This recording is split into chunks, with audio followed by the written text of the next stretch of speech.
मुअज़्ज़ज़ उलमाए किराम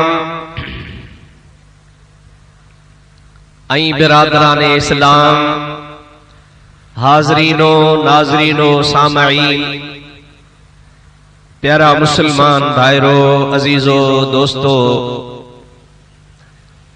अॼोकी हिन बाबरकत महफ़िल में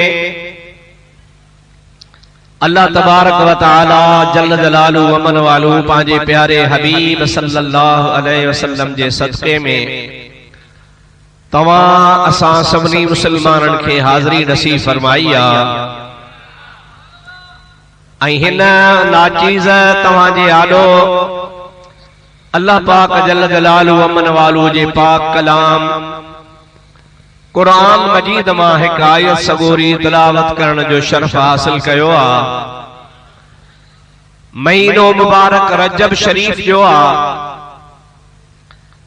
हिन महीने में ॿियूं बि काफ़ी इस्लामी ऐं तारीख़ी यादगारूं आहिनि, पर घणो करे ही महीनो मेराजुन नबी सल्लल्लाहु अलैहि वसल्लम जे नाले सां वधीक मशहूर आ। इनी करे जो अल्लाह साईं पांजे हबीब खे हिन भलारे महीने जे 27 तारीख़ जी रात फर्शन खां घुराए अर्शन ताईं पांजे ज़ात बाबरका जे हुजूर में हाज़री नसीब फरमाई। अल्लाह जे हबीब रात जे तमाम थोड़े हिस्से में तमाम तवील सफर तय फरमायो।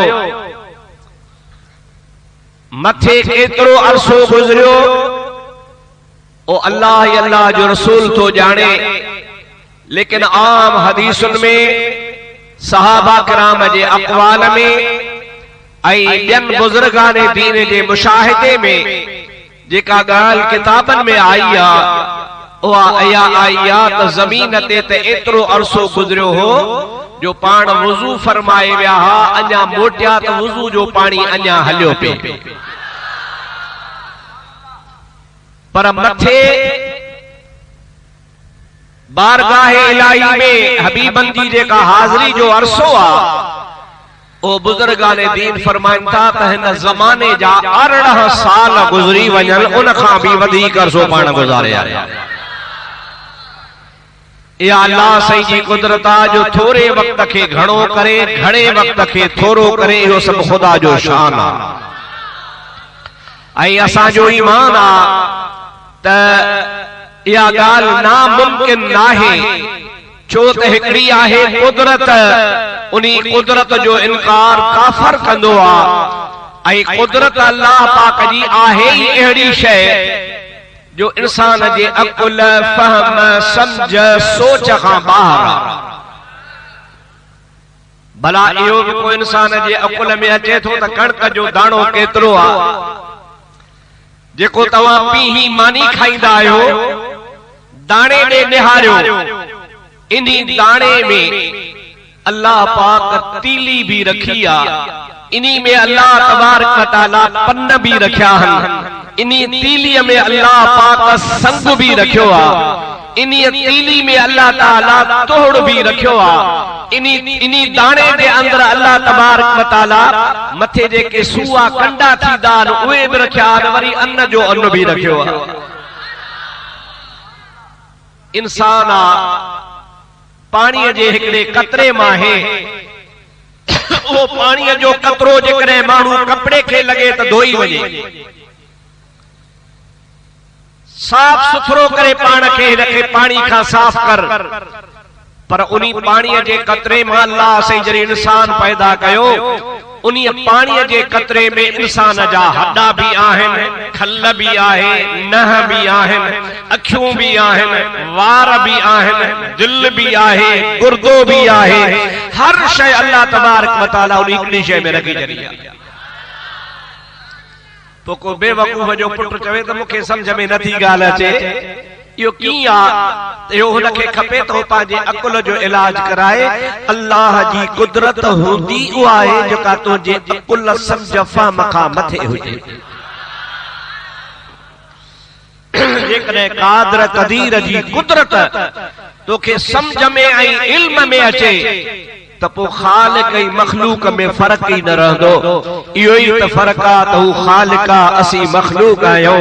मख़लूक कमज़ोर आहे, कमज़ोर ज़हन वारो ख़ालिक जी ॻाल्हि खे छा सम्झंदो, हुनखे ईमान आणणो आहे।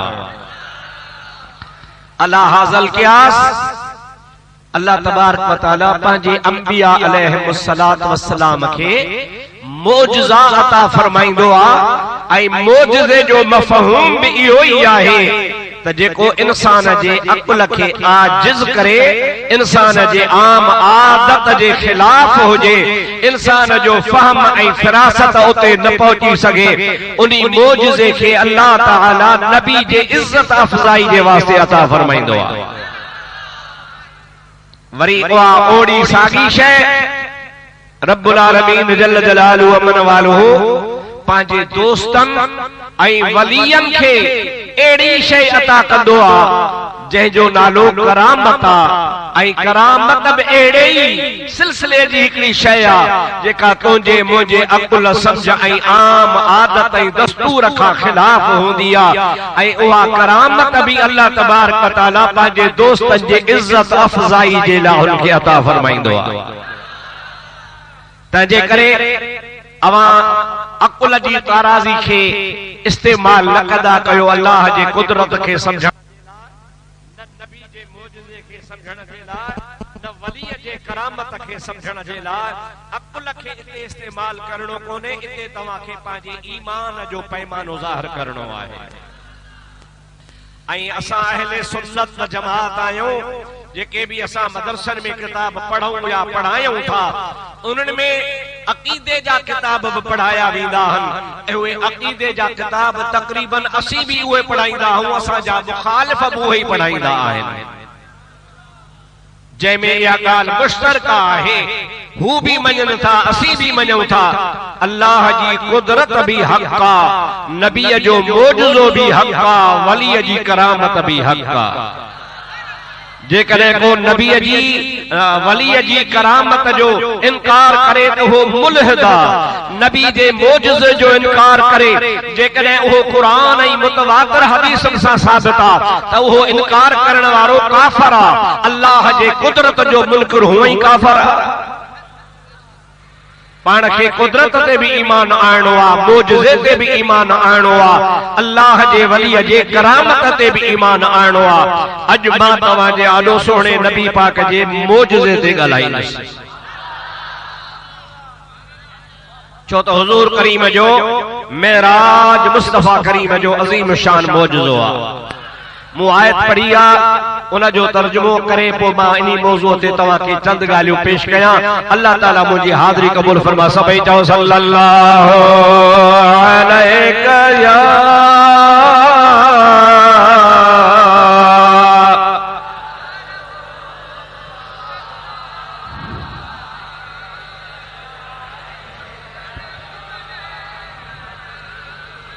माशाअल्लाह जमात तमाम घणी आहे, पर सभिनि जो आवाज़ कोन थो अचे। हिकिड़ा सलात पढ़नि था, ॿिया वरी ॾिसनि था त छा थो करे।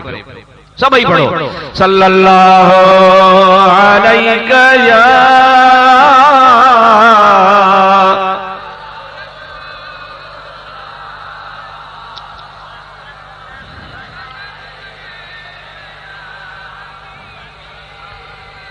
अल्लाह ताला जल्ल जलालुहु अमन वालो पांजे पाक कलाम में इरशाद फरमाया, सुब्हानल्लज़ी अस्रा बिअब्दिही लैलम मिनल मस्जिदिल हराम इलल मस्जिदिल अक़सल्लज़ी बारकना हौलहु लिनुरियहु मिन आयातिना इन्नहु हुवस समीउल बसीर।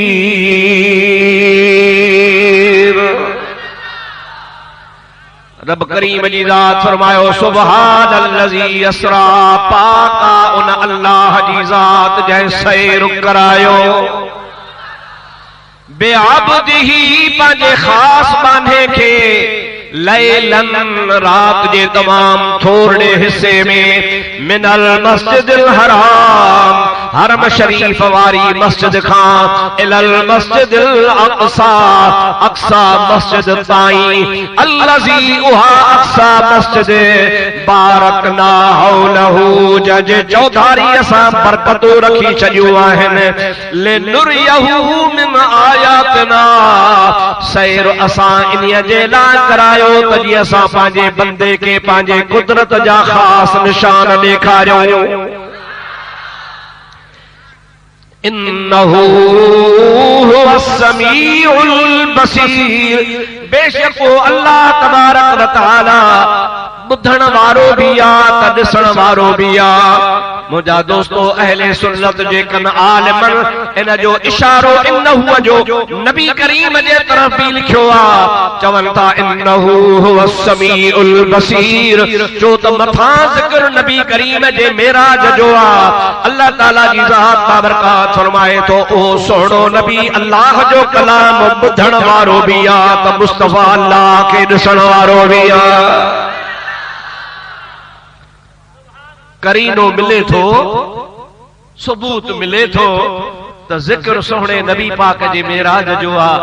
अल्लाह से पंहिंजे हबीब खे दीदार कराए चे त इशारो बोड ठहे थो। अल्लाह से तो हो या समी बसीरा, ॿियनि काफ़ी जगहुनि ते ज़िक्र अचे थो, पर हिते करीनो इहो ॿुधाए थो, इहा ॻाल्हि ॿुधाए थी त अल्लाह से जेको इशारो कयो आहे सो सोहणे नबी ॾे इहो समीउ भी आ। अल्लाह से सां कलाम कई त अल्लाह जो कलाम भी ॿुधाई, बसीर भी आ, जॾहिं ख़ुदा जे रूबरू हुयो त ख़ुदा खे ॾिठई भी। हाणे पहिरीं ॻाल्हि त तव्हां लफ़्ज़ी माना त ॿुधी वियो, मां वरी तशरीह कयां थो, पर पहिरियां पहिरियां तव्हां ॿुधो त मोजज़ो आहे छा। थोरनि लफ़्ज़नि में तव्हां ॿुधो त मोजज़ो इंसान जे अक़ुल, सम्झ, इल्म, फ़हम, फ़रासत खे आजिज़ कंदो आहे। छा कंदो आहे बाबा? ॾाढे चओ, आजिज़ कंदो आहे। इंसान जो अक़ुल उते कम न कंदो आहे। ऐं इहे मोजज़ा अल्लाह पाक पंहिंजे अंबिया अलैहिस्सलाम खे ॾिना, ऐं मोजज़े जे लाइ इहा ॻाल्हि मशहूर आहे, इल्म वारनि लिखियो आहे त उहो आम आदत जे ख़िलाफ़ कम हूंदो। मुंहिंजा भाउ, जेकॾहिं को मरी वञे आदत जे ख़िलाफ़ आ त मरण खां पोइ वरी जेरो थिए, क़यामत में अल्लाह ताला उथारे हा, ख़ुदा जी कुदरत आ, पर दुनिया में थियो ई कोन्हे को त मरण खां बाद में को थियो हुजे। आम दस्तूर ईअं आ त मरण खां पोइ हू ख़त्म थी वेंदो आहे, क़ब्र जे हवाले थी वेंदो आहे। पर अल्लाह जो नबी हज़रत ईसा अलैहिस्सलाम फरमाए, इन्नी उहियल मौता बिइज़्निल्लाह, मां ईसा अल्लाह जो नबी आहियां, मूंखे अल्लाह ताला इहा ताक़त अता फरमाई आहे जो मां रब जे ॾिनल ताक़त ऐं इज़्न सां मुआब जियारींदो आहियां। ऐं हज़रत ईसा बुआ जियरा करे ॾेखारिया। चओ सुभान अल्लाह। आदत जे कम ख़िलाफ़ थी वियो, ऐं इते अकुल बि कम नथो करे त मरण खां पोइ किरोड़े अरबे खरबे माण्हू मरण खां पोइ कहिड़ो थियो त कोन, पर ईसा अलैहिस्सलाम मोह जीअरो करे ॾेखारियो। इहो अल्लाह जे नबी जो मोजज़ो आहे, जंहिंजे आॾो इंसान जी ताक़त आजिज़ अदा। हाणे त सम्झी विया हूंदो न त जेको दस्तूर आहे, आदत आहे त माण्हू मरंदो त बस हाणे कोन उथंदो। हाणे इन्ही जे ख़िलाफ़ नबी जे हथां कम थियो त हो नबी जो मोजज़ो आहे।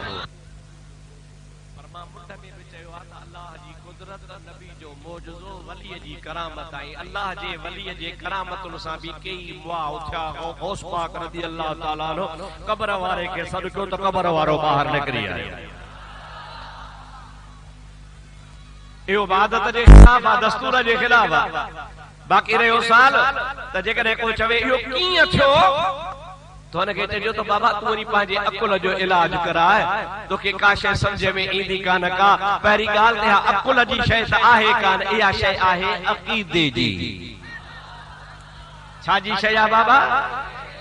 अकुल जी वो जेका शे अकुल जी ना है उन्हीं के अकुल में के थो हलाई अकीदे जी शे आ पर इन खां अलावा मुजा दोस्त अजीज अल्लाह तबारक व तआला जल्ल जलालु अमन वालो जी जात बाबरकात कई एड़ा कम आहिन जेके पांजे बानन के नसीब फरमाइंदो आई बानन जे हथा वे कम थींदा आहिन ओ बानो जे कदे अल्लाह जो वली आ त करामत आ नबी आ त मौजूजो आ पर जेको बेदीन आ त छो त कदे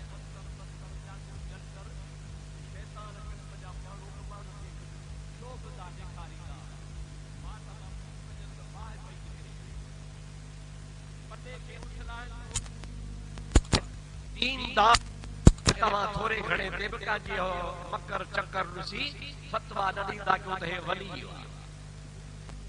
आम माण्हू ज़मीन ते घुमंदो आहे पर जेकॾहिं को तव्हांखे उॾरी ॾेखारे त इहा बि आदत जे ख़िलाफ़ चओ बाबा ॾाढे ॻाल्हायो माण्हू ज़मीन ते हलंदो आहे जहाज में तो उॾामी सघे थो पर पेरनि सां उॾामंदो कोन बाहुनि सां उॾामंदो कोन पर को तव्हांखे उॾामी ॾेखारे त पोइ अवां वरी ऐनक लॻाए जो शरीयत जी जेकॾहिं तव्हांखे शरीयत जे मुताबिक़ नज़र अचे पेरनि खां मथे ताईं मथे खां पेरनि ताईं त या उनजी करामत लेखबी पर जेकॾहिं शरीयत जे ऐनक में ऐं शरीयत जे ताराज़ी में ओ मुजादा शरीयत जो दुश्मन आ त पोइ इहो शैतानी खेल आ इस्तदराज इनखे चइबो आहे करामत न चइबी आहे उॾामण करामत न आहे हज़रत पीर साईं सैयदना व मुर्शिदना मोहम्मद राशिद रोज़े धणी रहमतुल्लाह अलैहि के एकड़े माण्हू चयो सही जेकॾहिं को माण्हू बज़ाहिर बेदीन आहे पर उॾामी ॾेखारे इहा हुनजी करामत आहे या न पाण फरमाईंदा उॾामण करामत कान्हे जेकॾहिं उॾरण करामत हुजे हा त हे कांग सभई वली हुजनि हा कांग भी उड़ामन था मख भी उड़ाने थे एरो कबूतर वेचारड़ी फूसी भी उड़ामे थी भई उड़रण करामत काने के बिला को करामत छाहे पाण फरमाया करामत है रसूलुल्लाह जी शरीयत ते इस्तिकामत अल इस्तिकामत फौकल करामत करामत का मथे आ इस्तिकामत यानी रसूलुल्लाह जी पाक शरीयत ते हलण त जे करे तवा हरू भरू यकदम फतवा न दीदा को जे फलाणो वली आ फलाणो हिया यो विलायत जो मकाम तमाम परे आ एकड़ी मशहूर हदीस इनी बारे में बुधाए को मां पाजे मौजू ते अचा सुभान अल्लाह चओ तो बुधाया असा जे हथ में आ जंहिंखे वणे तंहिंखे विलायत जो फटको ॿुधायूं फलाणो वली आ फलाणो वली आ फलाणो वली आ ईअं चई सघो था फलाणो नेक आ फलाणो सालिह आ फलाणो मुतशर्रिह आ फलाणो आलिम आ यार फलाणो भलो आ हिन में विलायत जूं निशानियूं पाड़ा पता लभनि था लेकिन हरू भरू छिके हुनखे फटको ॿुधायूं वली आ या ॾुखी ॻाल्हि कीअं कुदसी हदीस आ अल्लाह ताला फरमाए तो औलियाई तहत कबाई अल्लाह ताला जी जात बाबरकात फरमाए तो जेके भी मुंहिंजा वली अथव जेके भी मुंहिंजा दोस्त अथव उहे मां अल्लाह जे रहमत वारी चादर में ढकियल आहिनि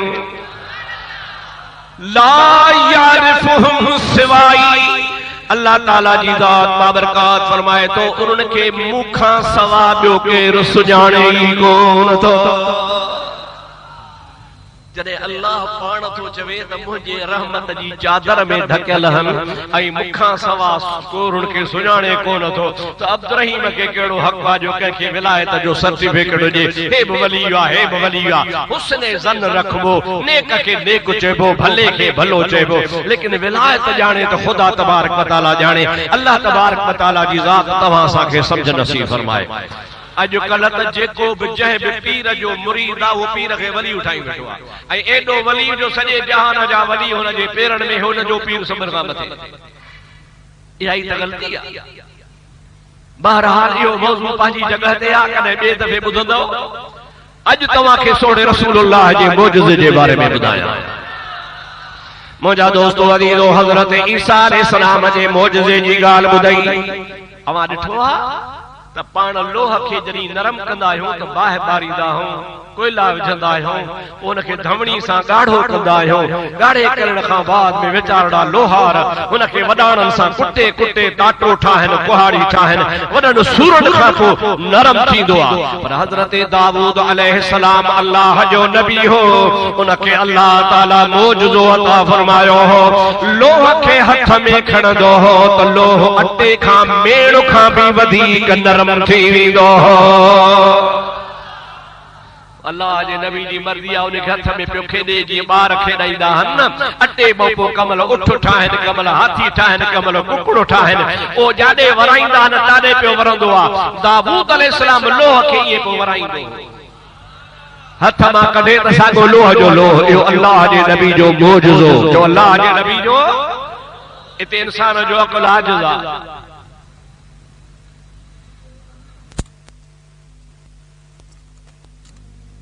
शरारती आहिनि अल्लाह जे मखलूक में। तव्हांखे ख़बर आहे अब्दुल्लाह बिन अब्बास केरु आहे?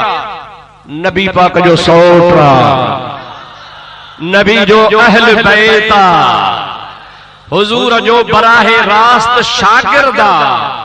एतिरे क़दुर जो नबी पाक उन लाइ दुआ घुरंदा हुआ, मुंहिंजा मुलाहिन मुंहिंजे सौट खे क़ुरान जो इल्म अता फरमा। वॾा वॾा जलीलुल क़दर सहाबी कॾहिं कॾहिं कंहिं मसइले में रुजू कंदा हुआ हज़रत अब्दुल्लाह बिन अब्बास ॾे त हिन आयत जो मफ़हूम छा आहे, ऐं उहो ॿुधाईंदो हो, तसल्ली ऐं तशफ़ी कराईंदो हो। उहो हज़रत अब्दुल्लाह बिन अब्बास फरमाए थो।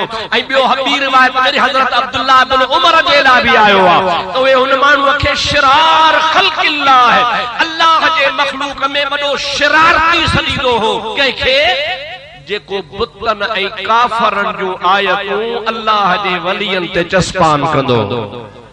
अल्लाह ॻाल्हि करे काफ़रनि जी, अल्लाह ॻाल्हि करे बुतनि जी, अल्लाह सी ॻाल्हि फरमाए मुंहिंजा दोस्त गैरुल्लाह जी, ऐं हे वरी नऊज़ बिल्लाह मिन ज़ालिक अल्लाह जे बांधनि जे तरफ़ रवायतूं मंसूब करे ऐं उन्हनि खे माअज़ अल्लाह कमज़ोर साबित कनि।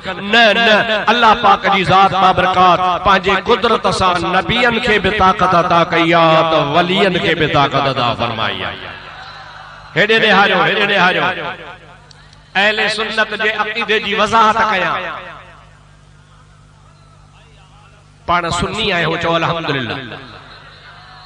असांजो अक़ीदो कहिड़ो आहे? नबीअनि ऐं वलियनि जे ताक़त जे लाइ जेकॾहिं अल्लाह ताक़त उन्हनि खे न ॾिए त उनखे ताक़त कान्हे, पर हुनखे अल्लाह पाक ॾिनी आहे तॾहिं असां उन्हनि जे ताक़त जा क़ाइल आहियूं। छा ख्याल आहे तव्हांजो? ॻाल्हायो बाबा। अल्लाह ताक़त न ॾिए त असीं क़ाइल न आहियूं। अल्लाह न ॾींदो ठहियो, पर जे अल्लाह ॾिनी ऐं वाकई ॾिनी आहे ख़ुदा ताला, पोइ जॾहिं अल्लाह तबारक व तआला ॾिनी आहे तॾहिं मौलाना अब्दुर रब बयान कंदो आहे, अवां खे ॿुधाईंदो आहे अल्लाह जे वलियनि जूं करामतूं कमालात, नबियनि जा मौजज़ा करामा कमालात ॿुधाईंदो आहे। इन्ही जे करे जो रब ॾिनो आहे। पोइ इहो कहिड़ो बेवकूफ़ आहे जेको ख़ुदा जे अता खां सवा इनकारी हुजे। इनखे मुनकिरनि खे चओ त हिकिड़ी आयत ॾेखारो जंहिंमें अल्लाह पाक ॿुधायो त मां कंहिंखे ॾींदो ई कोन आहियां। कुरान शरीफ में कई आयतूं जो अल्लाह ताला पंहिंजे प्यारनि खे उहा ताक़त ॾींदो आहे जो तव्हांजो अक़ुल हैरान थी वेंदो आहे। सभई चओ सल्लल्लाहु अलैहि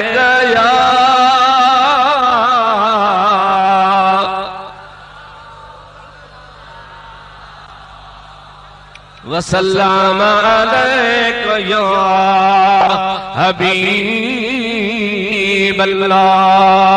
ओ मुझा प्यारा दोस्तों अलीलो, इते अब्दुल आजज़ा समझाज़ा नबी करीम जी ज़ात बाबरकात के यहूदी थो चवे, या रसूल अल्लाह जेकॾहिं तू अल्लाह जो नबी आ, मां तो ते ईमान आणी तुझा साम हो कंडीअ जो वण बीठो आ, इन वण खे सॾु कर। जे तुंहिंजे सॾ ते आयो त मां समझदुसि तू नबी आ, जे तुंहिंजे सॾ ते न आयो त मां समझदुसि त तू नबी नाही। सुभान अल्लाह, सुभान अल्लाह। चओ त हिकिड़ो नुक्तो ॿुधायां।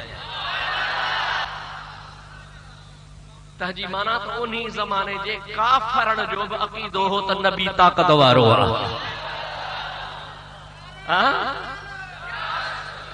उन ज़माने जे काफरन जो चो चौका जो काफरन जो अक़ीदो हो त नबी बाख्तियार होंदो आ, नबी ताकत वारो होंदो आ, नबी तसर्रुफ करे सघंदो आ, नबी वण खे छॾींदो आ त वण हलियो ईंदो। हाणे उन्ही ज़माने जे काफर अॼो के वहाबी के भेटायो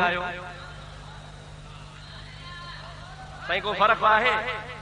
आहे ज़मीन आसमान जेतिरो फर्क। अबा फर्क आहे? ॾाढे ॻाल्हायो बाबा, इन ॻाल्हियुनि जो जवाबदार मां आहियां। ड्रिजण मूंखे खपे छो त मुंहिंजी तकरीर टेप पई थिए। हे सवन जे तादाद में मोबाइल अॻे हूंदियूं हूं टेपुल ते जगह कान रहंदी हुई, हाणे त सवलो कमु थी वियो आहे, पंहिंजे घर वेठा टेप कयो। मुंहिंजी ॻाल्हि खे जेकॾहिं को ग़लति साबित करे त मूं ते केस करे, रुगो केस न कयो था कि इख्तियार आहे, मां त रोज़ लंघंदो आहियां रोड सां, मुंहिंजो रोड ब्लॉक कयो। जेकॾहिं कंहिं माईअ जे लाल खे ताक़त आहे त मुंहिंजो रोड ब्लॉक करे। हे ॾेखार तो छा लिखियो आहे, ग़लति कयो आहे, ग़लति थो चवीं। जवाब मां ॾींदुसि, तव्हां छो डिॼी विया आहियो? साईं दुर मोहम्मद आयो चईं जलसो आहे हालाणी में, जो इंशाअल्लाह ताला अचो। मूंखे हिन मस्जिद जी ख़बर कान्हे, हाणे त ॾाढी ख़ुशी थी आहे जो तव्हां रोड ते बस ठाही आहे, निमाज़ पढ़ण खे सवलाई थी पई माशाअल्लाह। मां इहो दावा सां थो चवां, उन्ही ज़माने जे काफ़रनि खे बि अॼो का वहाबी मारे विया। उन्ही ज़माने जे काफ़रनि में बि इहो अक़ीदो हो त नबी ताक़त वारो हूंदो आहे। अॼुकल्ह जो वहाबी छा थो चवे? जिसका नाम मोहम्मद और अली है उसी को किसी चीज का इख्तियार नहीं। जेको मोहम्मद आ, जेको अली आ, मां तो चवां अलैहिस्सलातु वस्सलाम रदियल्लाहु तआला अन्हु, पर हुन रुखो नालो वरतो आ। जिसका नाम मोहम्मद है, जिसका नाम अली है, उसको किसी चीज का इख्तियार नहीं। अरे मुल्ला तोखे पिनण जो इख्तियार आहे, वणई त सिंध में पिन, वणई त लाड़ में वञी पिन। नबी के इख्तियार कोन्हे, ऐं नबी करीम अला तो चवी त नबी के इख्तियार कोन्हे। इशारे से चांद चीर लिया और छुपे हुए खुर को फेर लिया, गए हुए दिन को असर किया, ये ताबो तवा तुम्हारे लिए, जमीनो ज़मा तुम्हारे लिए, मकीनो मकान तुम्हारे लिए। हम आए यहाँ तुम्हारे लिए और उठे भी वहाँ।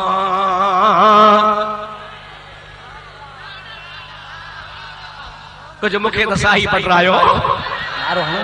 हम आए यहाँ तुम्हारे लिए और उठे भी वहाँ।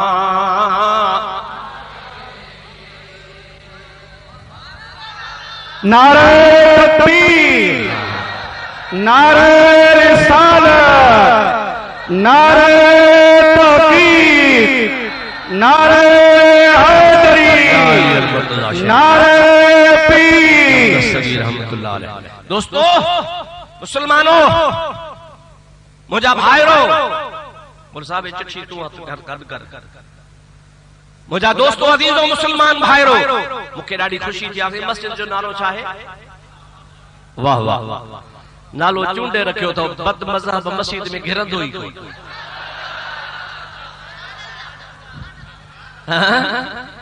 दुश्मन जे लाइ तीरा तलवार, नालो ॾिसंदो पते भॼंदो। हम आए यहाँ तुम्हारे लिए और उठे भी वहाँ। आला हज़रत अभी बे अंदाज में भी गाल कही आ। सिर्फ इतना सबब था इनइक़ादे बज़्मे महशर का। चवे तो अल्लाह सी के ताकत है हिते के मोचड़ा हणे चोरी जी सजा जे ज़िना जी सजा जे शराब जी सजा जे नमाज पढ़ण जी न पढ़ण जी सजा जे गुनाह जी सजा जे हिते ही पादर हणी ड्रॉ करे माच मोचड़ा हणी सुजाए विझे पर अल्लाह सी चो त न गड छो क़यामत में त उते गडे पो तवा जो हिसाब कया छो चवे तो सरफ इतना सबब था इनका दे बज़्म महशर का महफिल जेका सजाईंदो खुदा क़यामत में महफिल सजाईंदो अज तव्हां ये महफिल सजाई आ अल्लाह जरी महफिल सजाईंदो न 1.25 लाख नबियन या उम्मती क़यामत ताईं जा इंसान सब गड थींदा सब पीर पैगंबर गड थींदा खुदा महफिल सजाईंदो जे तुजो सबब केड़ो आ सरफ इतना सबब था इनकादे बज़्म महशर का कि उनकी शाने महबूबी दिखाई जाने वाली है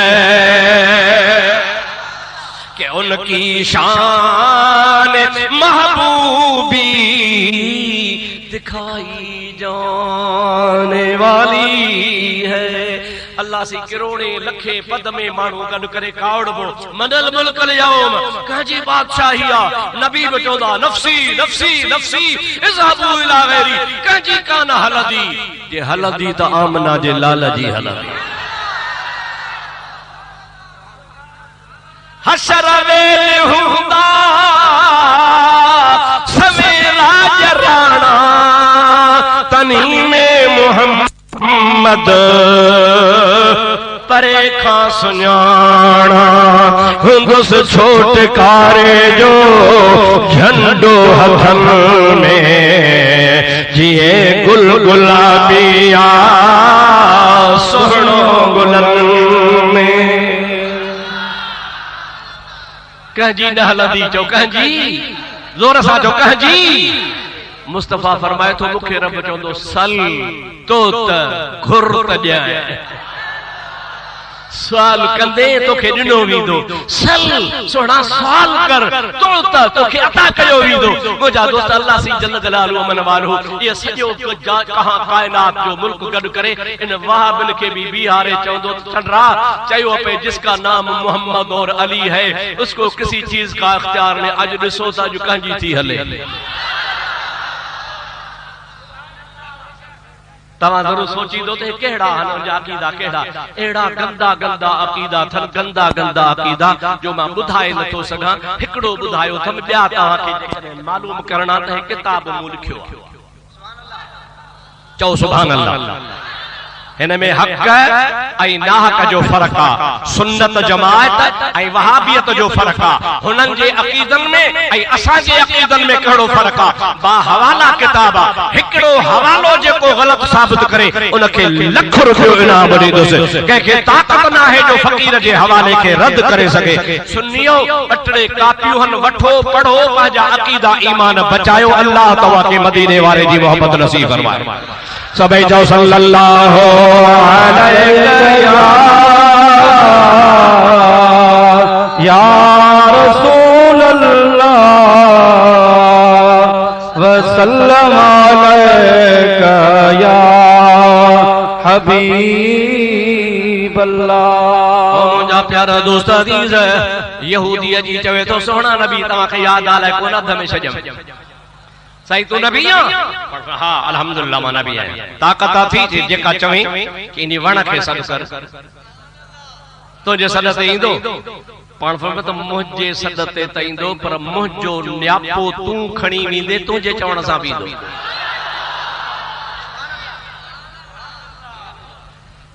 सुभान अल्लाह ठरो था बरो था पाण करीमन फरमायो मुझे सद ते तईंदो पर जेकॾहिं मुंहिंजो न्यापो खणी वेंदे त तुंहिंजे चवण सां बि हलियो ईंदो मुंहिंजा दोस्त अज़ीज़ो यहूदी वियो आ उन्हनि कंडीअ जे वण जे टारीअ खां वठी करे लोॾो ॾेई चवे थो त तोखे मुहम्मद सॾे थो अञा हो मुसलमान कोन हो तॾहिं मुहम्मदुर रसूलुल्लाह न चई हुजूर जो नालो वठी जे ओ तोखे सॾे थो मुंहिंजा दोस्तो हदीस हिकिड़ी न आहे की हदीसूं आहिनि हो वण ईअं हलण लॻो आहे जीअं माण्हू हलंदो रसूलुल्लाह जे आॾो अची बीठो आहे हुजूर पाक जे आॾो बि चवे थो अस्सलातो वस्सलामु अलैका या रसूलल्लाह ज़ोर सां चओ अस्सलातो वस्सलामु अलैका या रसूलल्लाह यहूदी हैरान थी थो वञे चवे थो मता मुंहिंजे अखियुनि जो धोखो आहे साईं वापसि वेंदो वण पाण फरमाइनि था हा वापसि बि वेंदो पाण इशारो कनि था ओ साॻो वण वरी वापसि वञी पंहिंजी जाइ ते बीठो हज़रत अल्लामा शरफुद्दीन बूसीरी रहमतुल्लाह अलैहि उन के कसीदे बुर्दे में बयान कयो आहे कसीदो बुर्दो उहो कसीदो आहे जेको रसूलुल्लाह जे दरबार में मक़बूल आहे मुझे महबूब पाक ने न मोजज़े के फरमाए तो जादिल वतहिल अशजार साजिदतन तमशी इलैहि अला साकिम बिला कदमी मौलाया सल्ले वसल्लिम दाइमन अबदन अला हबीबिका खैरिल खल्क़ि कुल्लिहिम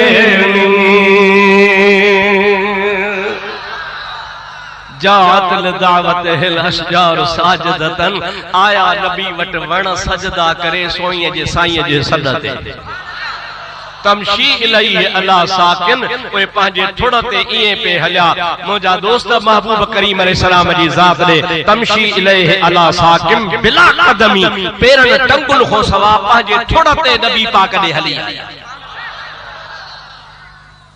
तव्हांजो ईमान छा थो चए मुस्तफ़ा खे ताक़त आहे हैफ बणा तुझे हाल ते हिंदू चवनि असांजे राम लक्ष्मण खे बि ताक़त आहे